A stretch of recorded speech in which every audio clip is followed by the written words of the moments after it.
গিয়েছে এনডিএ 172 243-এর মধ্যে 172 আসনে এগিয়ে রয়েছে এনডিএ। প্রাথমিক ট্রেন্ডে ম্যাজিক ফিগার অনেক আগেই ক্রস করে ফেলেছে এনডিএ। প্রথম 2 ঘন্টার গণনায় বিজেপি জেডিইউ তারা এগিয়ে রয়েছে। ইতিমধ্যেই আমরা দেখতে পাচ্ছি বেশ কিছু জায়গায় সেলিব্রেশনও শুরু হয়ে গিয়েছে। বিজেপি সদর দপ্তরের মুড আসুন আপনাদেরকে দেখায়। মৈত্রেয়ী ভট্টাচার্য রয়েছেন সঙ্গে। মৈত্রেয়ী,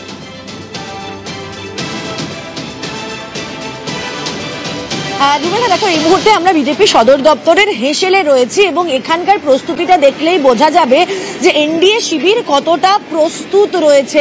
এই মুহূর্তে একদিকে মুগ ডালের হালুয়া বানানো হচ্ছে এবং তার সঙ্গে সঙ্গে বানানো হচ্ছে পুরি ছোলে।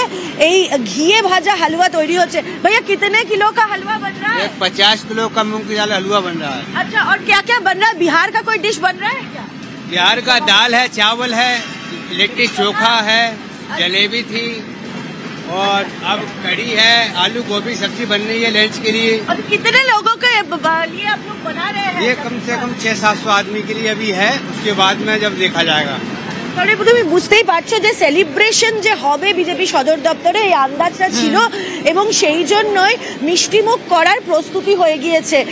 কিচেনের ভেতরে এই মুহূর্তে প্রত্যেকে প্রস্তুত, একেবারে পুরি ছোলে থেকে শুরু করে পুরি সবজি এবং বিহারের খাবার দাবার তৈরির জন্য একেবারে জোর কদমে প্রস্তুতি। এবং বিহার এবং বিজেপি সদর দপ্তরের ভেতরের যদি হাওয়াটা দেখা যায় তাহলে সেখানে কিন্তু একেবারে খুশির মেজাজ বলা যাচ্ছে। তার কারণ তারা বারবার করে যেটা বলছিলেন যে এবার রেকর্ড নাম্বারসে তারা জিতে আসবেন, সেই দিকেই কিন্তু সকালের ট্রেন্ড, আগের এক্সিট পোলের রিপোর্ট সেদিকে ছিল এবং এখন যেটা আর্লি ট্রেন্ড আসছে সেই আর্লি ট্রেন্ডও কিন্তু এনডিএর একক সংখ্যাগরিষ্ঠতার দিকেই ইঙ্গিত দিচ্ছে। এবং বিজেপি সদর দপ্তরের হেসেলও কিন্তু এবং যে প্রস্তুতি রয়েছে সেখান থেকেই বলে দিচ্ছে কিন্তু বড় সড় সেলিব্রেশন হবে বিজেপি সদর দপ্তরেও।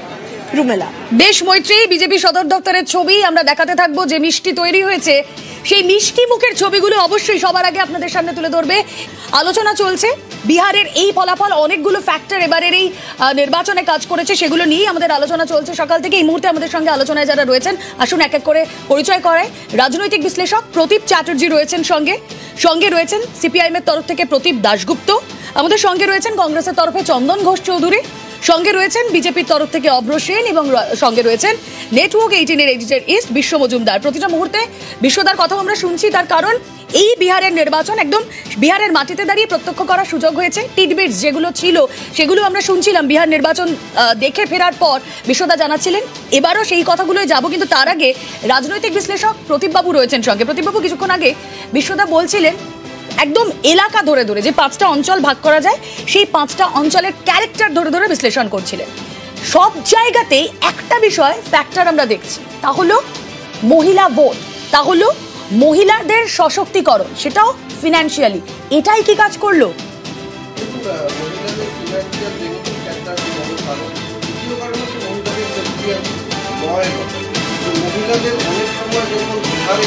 মহিলাদের বেরোনো বা হাঁটা চলায় সেখানে একটা অনেক অসুবিধা হতো, কিডন্যাপিং, এগুলো আমরা অনেক আগে দেখতাম, যেটাকে বলা হতো জঙ্গল রাজ। অর্থাৎ আরজেডির যে সঙ্গে জঙ্গল রাজের যে তকমা, সেটা কিন্তু আরজেডি এখনো তার যে দ্বিতীয় প্রজন্মের নেতৃত্ব